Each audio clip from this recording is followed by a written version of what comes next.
Inondations, feux de forêt, sécheresse, tempêtes, cyclones.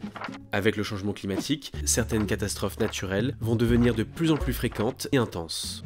Mais en France, est-on vraiment concerné? Sans équivoque, la réponse est oui.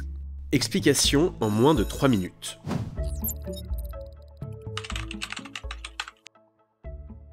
La France est l'un des pays d'Europe les plus touchés par les catastrophes naturelles.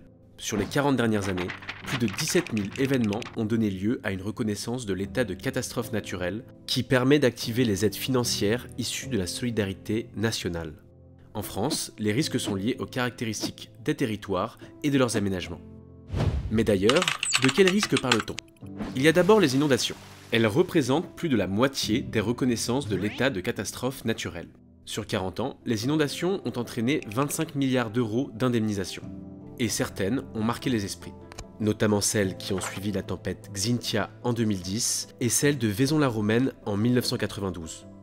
Aujourd'hui, plus d'un quart de la population, soit 18 millions de personnes, sont exposées au risque d'inondation par débordement de cours d'eau.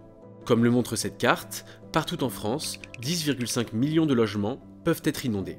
À cela s'ajoutent les zones submersibles par les mers et les océans, dans lesquelles résident 1,5 million de Français. Mais les inondations ne sont pas les seuls risques auxquels nous sommes confrontés. On peut également citer les mouvements de terrain et les sécheresses qui peuvent fragiliser les bâtiments. Près de 10 millions de maisons individuelles sont ainsi exposées au risque de retrait gonflement des argiles. Il y a également les feux de forêt, auxquels une commune sur 5 est exposée.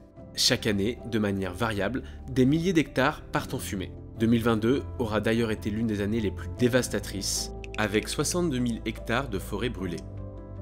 À ces risques terrestres s'ajoutent des aléas météo, au premier rang desquels on retrouve les tempêtes, comme Lothar et Martin en 1999 en métropole, ou encore les cyclones, surtout en Outre-mer, comme l'ouragan Irma en 2017.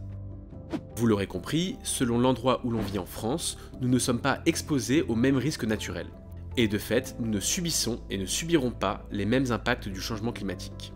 Dans le sud du pays, la moitié des forêts connaîtra un risque d'incendie élevé en 2050. Partout, les vagues de chaleur et les périodes de sécheresse se multiplieront. En montagne, la fonte des glaciers s'accélérera. Sur les littoraux, le risque de submersion augmentera avec la hausse du niveau des mers. Près de certains cours d'eau, le risque d'inondation augmentera également. Et dans les territoires ultramarins, les ouragans et cyclones seront plus fréquents et plus intenses. Avec cette intensification des risques, les dispositifs de surveillance, de prévention et d'intervention s'adaptent et se renforcent afin de mieux anticiper et gérer les catastrophes. Ainsi, un nouveau plan d'adaptation de la France au changement climatique sera adopté au cours de l'année 2024.